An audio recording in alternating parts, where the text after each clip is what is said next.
Do you want to know the truth about your parents? Or have you always known? And you just hidden it away? You know the truth. Say it. Say it. They were nobody. You're his granddaughter. You are a Palpatine.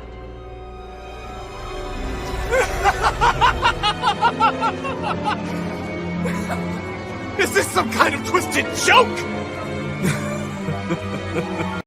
기름.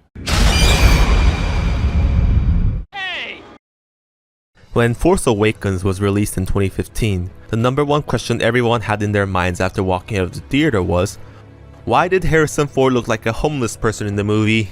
I mean, what is up with his hair? Did he not take a bath but everyone on set was afraid to ask him to do so? No, I'm joking. The biggest question was, who were Daisy Ridley's parents? It is crystal clear now when J.J. Abrams and Lawrence Kasdan wrote episode 7, they didn't have an answer. And before some of you start screaming, of course they should have planned it out. J.J. Abrams ruined Star Wars by taking my childhood out to dinner, giving it pills, kidnapping it, f***ing it, and dumping it out to a reservoir to let it die. I just want to point out that George Lucas clearly didn't plan out Luke's parenthood when he filmed the first Star Wars movie. It was later when they were filming the next movie did they come up with, I am your father. And that's what Rian Johnson had to figure out when he started to make The Last Jedi. He had to answer the fans, who were Rey's parents? Let me see them. My parents. The answer we got was that they were nobodies. They're filthy junk traders who sold you off for drinking money. I am actually very fine with that, which I'll explain much later. But many people, including J.J. Abrams and screenwriter Chris Terrio, and many other opportunistic YouTubers, thought that the story was too difficult to continue from there. So the creators of episode 9 decided to bring a retcon into Rise of Skywalker. The first retcon was just the beginning. Ryan and JJ fighting over the lore is probably one of the biggest reasons why the sequels get the hate treatment. People love to complain and argue about these movies a lot on the internet because of this, but not many people seem to think about what could have been, or just seems to hate these movies based on baseless conclusions. So, I'm going to give out suggestions on what I would do if I had a time machine and had the ability to possess the brains of J.J. Abrams, Rian Johnson, and Kathleen Kennedy. This is fixing Rey's parents and the Star Wars sequel trilogy. Solution 1. Make her Rey Palpatine, but less stupid. I might joke about Rey Palpatine, but I do think Rey Palpatine is not a bad idea. In theory, it could have worked. Before I explain, I want to share my personal story with you. When I watched Force Awakens in 2015, I kid you not, after walking out of the theaters, I told my friends that I think Rey was going to be a Palpatine. You can see things before they happen. The reasoning was simple. It was because Rey had a British accent. Stop taking my hand! Now you're gonna say, hey, that's only because Daisy Ridley, the actress, is British, right?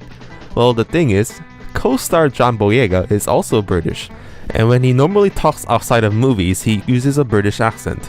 I definitely say stunt coordinator Eunice, she was badass, like.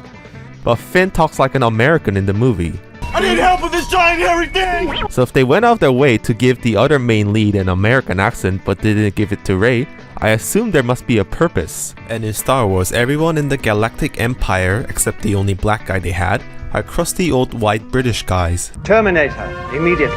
There are so many uncharted settlements. The Emperor commands you to make contact with you. Comscan has detected an energy field protecting an area of the 6th planet of the Hoth system. I can't understand. We shall double our efforts. I'm looking forward to completing your training. And Britain is a country with royalty, which means British accent also equals as royalty. Anyways, my point is, I believe the seeds were there for Rey turning out to be a Palpatine, at least in episode 7. Also, an orphaned girl turning out to be a descendant to royalty is a story that isn't uncommon. Rey will be like Anne Hathaway in Princess Diaries. You are Rey Sheaf Plagueis Anti-Skywalker Palpatine, Princess of Galactic Empire. Me? A princess? Shut up! In addition, Rey's point as a character is self-discovery, trying to find who you are and trying to understand it. I need someone to show Show me my place in all this. So finding out she is the literal heir to the Empire and being horrified by it doesn't seem like a bad idea. I think this is what JJ and Chris had in mind when making episode 9, but the execution was so bad. First, bringing back Palpatine's corpse so they can have a confrontation was a terrible mistake. It completely makes Darth Vader's sacrifice from the original trilogy irrelevant, and it also gives the middle finger to the Chosen One prophecy of the prequel trilogy. Also, it goes against the entire theme and tone of the last movie, which was that heroes can come from anywhere.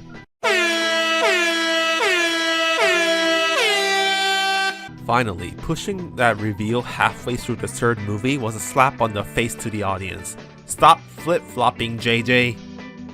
So here's how we're gonna fix it.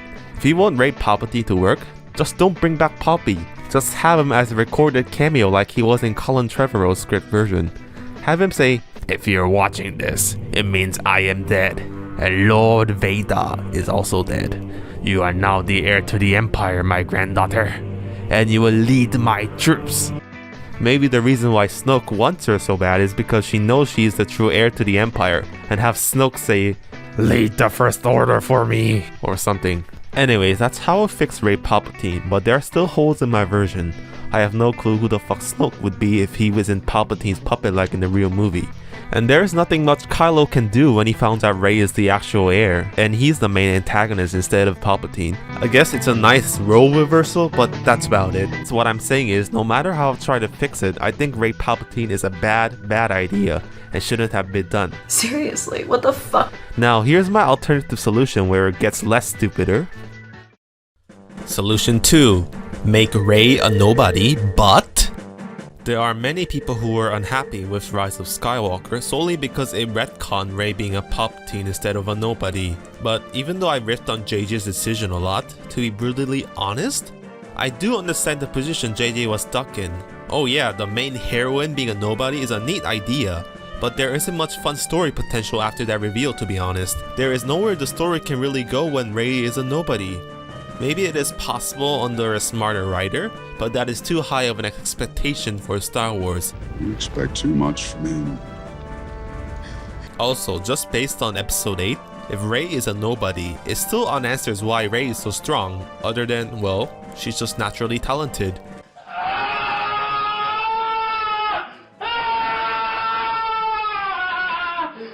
However, I have come up with the most big brain solution to fix the entire sequel trilogy.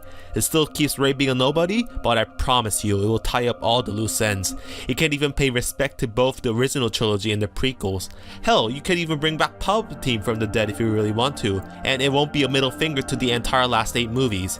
You can just say Snoke is just a random bad guy or something as well. How is that possible, you may ask? I'm gonna rip off Legend of Zelda with this idea, so some of you might see where this is going. Well, we're still gonna make Rey nobodies. Her parents were just filthy junk traders. She won't be related to anyone special by blood. No dumb Obi-Wan Duchess Satine granddaughter theory, no Luke's granddaughter theory. Rey is gonna be a nobody, but she is also a reincarnated Anakin Skywalker. This might sound really stupid at first, but hear me out please. The main reason why I present this theory to you viewers is the sequels never answered my question I had, which was, what happened to the 3 Force Ghosts at the end of the Return of the Jedi? I mean, Yoda appeared in episode 8, Obi-Wan's voice appeared in episode 7. What the hell happened to Anakin, at least before episode 9? Why didn't he appear to Luke or Ben Solo as Anakin when in times of need? Well, the reason is, at least in my version, he never appeared to Luke or Ben or Rey because Rey is Anakin. Why would Anakin be reborn though? Well, this is what I meant when I said we can bring back Palpatine from the dead in this version. Maybe since the Dark Lord Palpatine was reborn again, the Force willed the Chosen One to be born once again so the hero can bring back balance to the Force. Yeah, so Anakin and Rey will be Link, and Palpatine or Snoke will be Ganondorf, destined to be constantly reborn in a never-ending fight between good versus evil. What's so great about this version is that I think you can make this reveal at episode 9 without having to retconning everything about episode 7 and 8. In episode 7, Anakin's lightsaber called out to Rey because the saber recognized she was his true master, sort of like the Master Sword. In episode 8, Kylo wasn't lying when he said Rey was a nobody, because she really wasn't connected to anyone, at least not in blood. Also, this won't make Darth Vader's sacrifice at the end of episode 6 pointless. He really did vanquish evil for that time, and he's just reborn back as a girl this time to finish the job once again. It's respectful to the prequels as well, since it's following the prophecy of the Chosen One. You refer to the prophecy of the one who will bring balance to the Force. You believe it's this girl? Hell, Anakin was a nobody born on a sand planet as well. It must be the Chosen One trait or something to be born on a sand planet. Again, it's like poetry, so if they rhyme, every stanza kind of rhymes with the last one. It will also explain why Rey keeps tethering between the light and the dark side. It's because she has a mix of light and dark inside her heart. Also, you know they keep talking about something has awakened in the first 2 movies. There's been an awakening. Something inside me has always been there. But now it's awake. But they never reveal what awakened in any of these movies. Maybe the reborn Chosen One has been reawakened inside Rey, and that also explains why she's so powerful as well. In addition, in the real movie, the reason why Kylo and Rey had a Force connection is explained very poorly. An unexplained dyad? Dyad in the Force. A power like life itself. Unseen for generations. What? However, in my version, it will be an interesting and fun reveal for Kylo if the reason why he keeps connecting with Rey is because he kept wishing Vader would talk to him. Show me. Grandfather. And his wish has been granted. He fanboys his grandfather so much he gets to give him a good old sloppy kiss at the end of the movie as well. And the last reason why my version is so fucking great is because it's so progressive as well. Disney can rip on how much Rey is the first transsexual character or whatever, so they can show how progressive they are. Is this a term, passive progressive? It's like a play on passive aggressive. Also, by introducing this Chosen One keeps getting reborn to fight the evil against story element, Disney can follow Nintendo's footsteps and make the same Star Wars movie until the sun burns out by rehashing the same story over and over again, but the fans will be happy about it. Hire me, Lucasfilm. I will provide all the ideas you need, Miss Kathleen Kennedy. Anyways, I'll wrap up my argument by telling you the gist of how my version of Episode 9 will go. In this fantasy version of Rise of Skywalker, there is no scene of Kylo saying, You are a Palpatine.